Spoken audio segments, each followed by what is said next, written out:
Assalamualaikum warahmatullahi wabarakatuh. Selamat pagi Bu Karunia Gali Permadeni, Magister Sains, selaku dosen pengampu mata kuliah pengelolaan laboratorium biologi, dan teman-teman semua. Kami perwakilan dari kelompok 2 akan membahas tentang desain dan tata ruang laboratorium. Adapun materi yang akan kami bahas yaitu kelengkapan, desain, sarana, tata ruang, dan kondisi lingkungan. Kami beranggotakan Sylvia Ardenia, Ninda Cahyani, dan Intan Nur Cahyani. Kelengkapan. Dalam laboratorium memiliki 5 ruangan. Yang pertama, ruang kantor, yaitu tempat beraktivitas manajemen laboratorium. Yang kedua, ruang persiapan, yaitu mempersiapkan alat dan bahan yang digunakan. Yang ketiga, ruang praktikum, yaitu fasilitas utama melakukan aktivitas laboratorium. Yang keempat, gudang bahan kimia, yaitu tempat penyimpanan beberapa bahan-bahan kimia yang digunakan untuk meneliti maupun analisis sampel.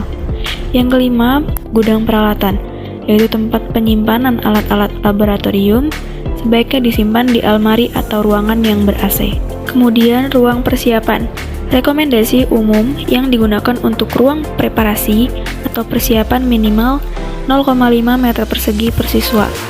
Jadi, jika terdapat 2 buah laboratorium, masing-masing untuk 30 siswa atau 90 meter persegi, maka ruang persiapan memiliki luas minimal 0,5 kali 30 siswa kali 2 lab, sama dengan 30 meter persegi. Peruntukan ruang tersebut umumnya 30% digunakan untuk area kerja, 40% untuk penyimpanan alat, dan 30% untuk sirkulasi. Ruang persiapan sebaiknya ditempatkan bersebelahan dengan laboratorium. Jika terdapat 2 atau lebih laboratorium, maka ruang persiapan harus diletakkan pada posisi sentral yang mudah dijangkau. Lihat di gambar pertama, ada ruang persiapan yang juga berfungsi sebagai ruang penyimpanan yang diletakkan di antara 2 laboratorium, sehingga memudahkan akses ke dalam ruang persiapan. Selanjutnya ada peralatan. Ruang persiapan harus didesain secara cermat sehingga perabot, peralatan, dan bahan yang disimpan tertata dengan baik. Meja pada ruangan ini sebaiknya setinggi 90 cm, sehingga memudahkan para siswa dan guru untuk bekerja. Kemudian di samping ada gambar yang kedua, yaitu beberapa model desain ruang persiapan dan penyimpanan, serta tata letak perabot yang dibutuhkan di dalam ruang persiapan. Selanjutnya ada perabot dan peralatan laboratorium. Yang pertama ada meja dan kursi. Harus memiliki kursi yang ergonomis, sehingga tidak mengganggu pertumbuhan siswa. Jarak antara meja dan kursi harus diperhatikan, supaya tidak mengganggu aktivitas. Kemudian yang kedua ada area kerja atau meja, yang direkomendasikan untuk digunakan per siswa adalah minimal 0,36 meter persegi per siswa. Kemudian dijelaskan pada gambar yang ketiga, itu ada jarak aman, ukuran dalam milimeter. Selanjutnya ada gambar keempat, yaitu tata letak meja dan kursi yang kurang bagus, itu ada pada gambar yang atas, dan tata letak yang disarankan yaitu gambar yang di bawah. Selanjutnya ada meja demonstrasi. Memiliki ketinggian yang sama dengan meja siswa dan memiliki semua fasilitas seperti air dan listrik. Dan juga bisa meja untuk menyimpan laptop atau tas. Dilihat pada gambar 5, yaitu ada gambar meja demonstrasi laboratorium. 3 ada lemari asam. Peralatan yang wajib tersedia di laboratorium yang menggunakan bahan-bahan kimia. Alat ini melindungi semua yang berada di sana dari bahan berbahaya seperti asam kuat dan basa kuat. Dijelaskan pada gambar yang ke-6, yaitu diagram tampak muka lemari asam pada gambar sebelah kiri, dan yang gambar lemari asam yang umum digunakan di laboratorium IPA itu nampak di bagian sebelah kanan. Kemudian ada desain laboratorium. Desain suatu laboratorium harus memenuhi 3 syarat, yaitu kesehatan dan keamanan kerja, rasa nyaman, dan efisien energi. Ini ada ukuran laboratorium. Ruangan laboratorium sebaiknya berbentuk persegi 4 atau yang mendekati dengan ukuran tertentu. Standar yang berlaku di Inggris menyebutkan bahwa setiap siswa membutuhkan ruang seluas sekitar 3 meter persegi. Oleh karena itu, ukuran standar laboratorium yang diperuntukkan bagi 30 siswa seluas 90 meter persegi, rasio perbandingan panjang dan lebar antara 0,8 atau 1:1,1. Departemen Pendidikan Hong Kong mewajibkan setiap laboratorium sains memiliki ukuran sekitar 120 meter persegi dengan lebar minimal dari 7 meter di setiap sisinya. Selanjutnya pada gambar 8, ada denah laboratorium biologi yang banyak digunakan di Hong Kong. Ketentuan ruang laboratorium IPA menurut Peraturan Menteri Pendidikan Nasional Nomor 24 Tahun 2007, yaitu rasio minimum ruang laboratorium IPA 2,4 meter persegi per peserta didik. Untuk rombongan belajar kurang dari 20 orang, luas minimum ruang laboratorium 48 meter persegi, termasuk luas ruang penyimpanan dan persiapan 18 meter persegi. Lebar minimum ruang laboratorium IPA 5 meter persegi. Sebuah laboratorium dengan ukuran lantai seluas 100 meter persegi dapat digunakan oleh sekitar 40 siswa, dengan rasio setiap siswa menggunakan tempat seluas 2,5 meter persegi dari keseluruhan luas laboratorium. Ukuran dan bentuk laboratorium bervariasi, tetapi pada umumnya ruang laboratorium berukuran 85 meter persegi, digunakan dengan kapasitas maksimal 30 peserta. Selanjutnya ada prasyarat utilitas ruang praktikum biologi. Yang pertama, laboratorium dilengkapi 2 pintu di depan dan belakang yang membuka keluar. Yang kedua, pada ruang praktik, bukaan cahaya minimal 9,6 meter persegi dan bukaan ventilasi udara minimal 4,8 meter persegi. Yang ketiga, jumlah titik lampu minimal 6 di ruang praktik dan masing-masing 2 di ruang persiapan. Memakai lampu TL atau tube luminescence yang berdaya 20 watt. Yang keempat, jumlah stop kontak 10 di ruang praktik, 2 di ruang persiapan. Masing-masing ruang dilengkapi 1 buah saklar. Yang kelima, meja kerja tersedia 6 unit. Masing-masing dilengkapi kursi lab sebanyak 6 buah. Meja persiapan 1 unit, meja demonstrasi 1 unit, kursi dan meja guru 1 set. Yang keenam, papan tulis 2 unit, 3 lemari penyimpanan, dan 1 tempat sampah dalam ruang lab. Kemudian, ada hal-hal yang perlu diperhatikan dalam mendesain ruang laboratorium. Yang pertama ada lebar meja laboratorium yang bertujuan untuk mengajarkan dengan ukuran cukup 1 meter dan tujuannya yaitu penelitian dengan ukuran 1,5 meter. Di antara meja laboratorium yang satu dengan yang lainnya diberi antara minimal 1,5 meter untuk memudahkan gerak siswa atau peneliti. Kemudian tinggi plafon atau langit-langit minimal 3,5 meter dari dasar lantai. Kemudian ada ventilasi pada ruang laboratorium harus cukup, jika perlu dipasang AC atau air conditioner. Luas lantai lab berfungsi untuk menunjang pengajaran atau praktikum.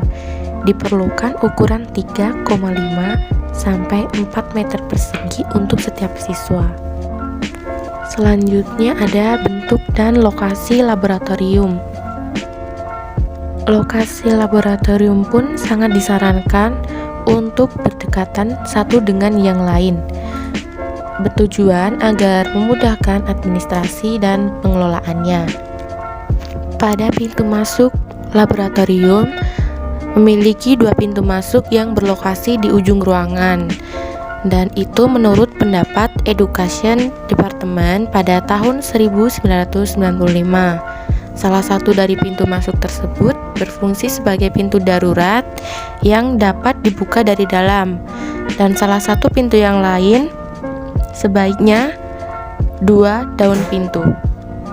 Dengan bertujuan jika ada peralatan yang berukuran besar masuk ke dalam ruang laboratorium. Yang kedua ada ventilasi. Ventilasi yang menjadi tempat keluar masuknya udara ke dalam laboratorium memiliki fungsi penting dalam menjaga suhu laboratorium. Prinsip dasar jumlah udara yang masuk ke dalam laboratorium harus sama dengan jumlah udara yang keluar dari laboratorium atau selalu tetap. Kemudian ada sarana. Dalam sarana ruang laboratorium terdapat meja laboratorium yang terdiri dari meja peserta didik. Itu terdapat 1 buah pada setiap meja yang terdiri dari 7 peserta didik. Kemudian ada meja demonstrasi terdiri dari 1 buah pada setiap lab. Kemudian ada meja persiapan yang terdiri dari 1 buah pada setiap lab. Kemudian ada kursi laboratorium. Kursi laboratorium terdiri 1 buah untuk masing-masing peserta didik. Dan ada lemari, di mana lemari terdiri dari 2 buah, yaitu lemari peralatan dan lemari bahan. Masing-masing terdiri dari 1 buah di setiap lab. Yang keempat ada papan tulis atau whiteboard, slide proyektor, dan LCD. Yang kelima ada pemadam api dan selimut pemadam. Kemudian yang keenam ada bak cuci. Bak cuci tersebut terdiri dari 1 buah dalam 2 kelompok dan 1 buah di ruang persiapan. Yang ketujuh ada fasilitas emergensi, merupakan kotak P3K yang minimal berisi antiseptik dan sebagainya, seperti obat-obatan ringan. Yang terakhir ada sarana air, gas, dan listrik laboratorium. Peralatan laboratorium memerlukan daya listrik yang besar, seperti alat destilasi air perlu 6.000 sampai 9.000 watt. Pemanas listrik memerlukan 1.000 sampai 2.000 watt, dan lain sebagainya. Listrik pada ruang laboratorium digunakan juga untuk penerangan ruangan serta pergerakan AC. Kemudian air diperlukan untuk aktivitas laboratorium seperti penelitian dan mencuci beberapa peralatan sebelum atau setelah pasca kegiatan. Selanjutnya ada tata ruang. Di laboratorium terdapat tata ruang tetap dan tata ruang tidak tetap. Pada tata ruang tetap, menurut Kancono tahun 2010, laboratorium biologi sebaiknya diletakkan pada posisi utara selatan. Tujuannya agar mendapatkan cahaya alami yang cukup. Kemudian, tidak terletak di atas tanah pertanian dan tidak terletak di arah angin. Memiliki jarak yang cukup jauh terhadap sumber air. Memiliki saluran pembuangan air pencuci agar tidak mencemari sumber air penduduk sekitar.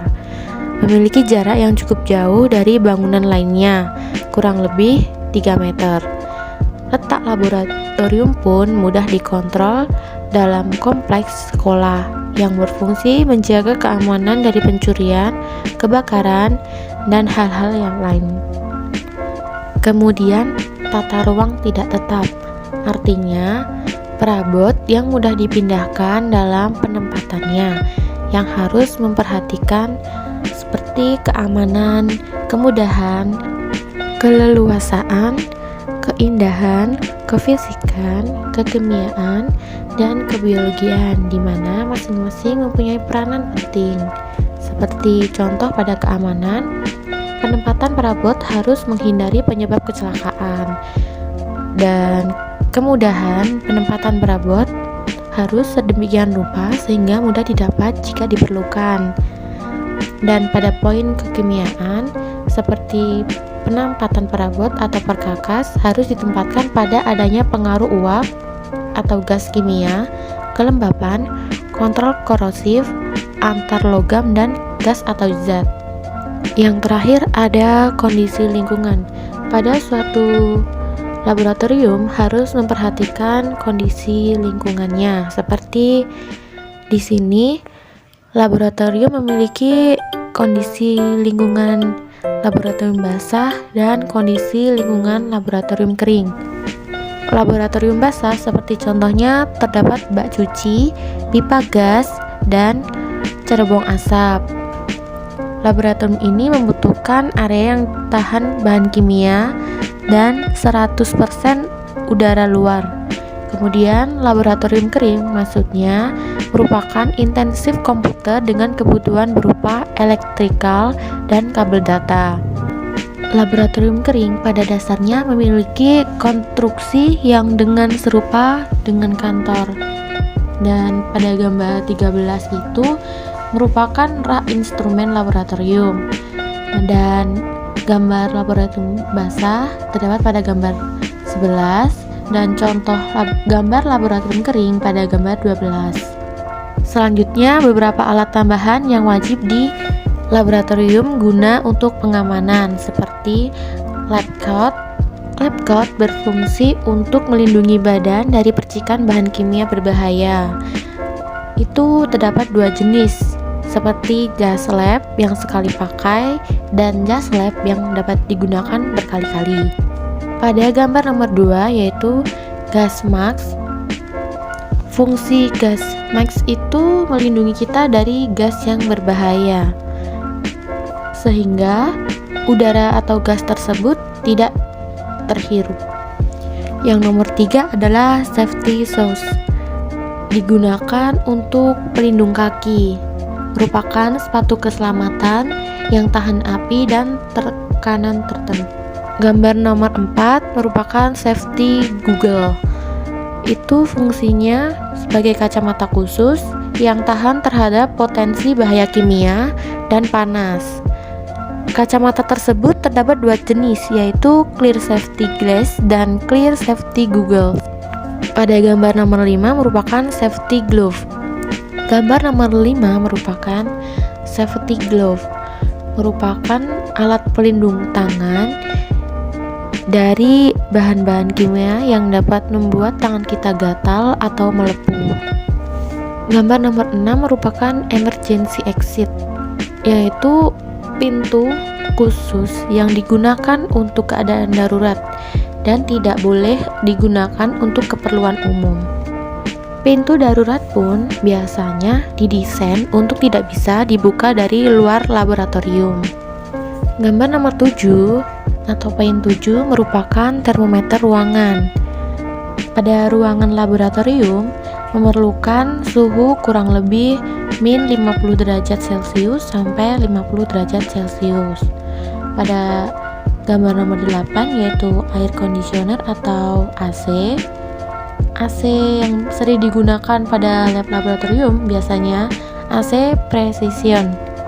Fungsi AC pada lab atau ruang laboratorium untuk menjaga agar suhu ruangan di ruang laboratorium biologi itu tetap konstan atau udara yang masuk sama dengan udara yang keluar.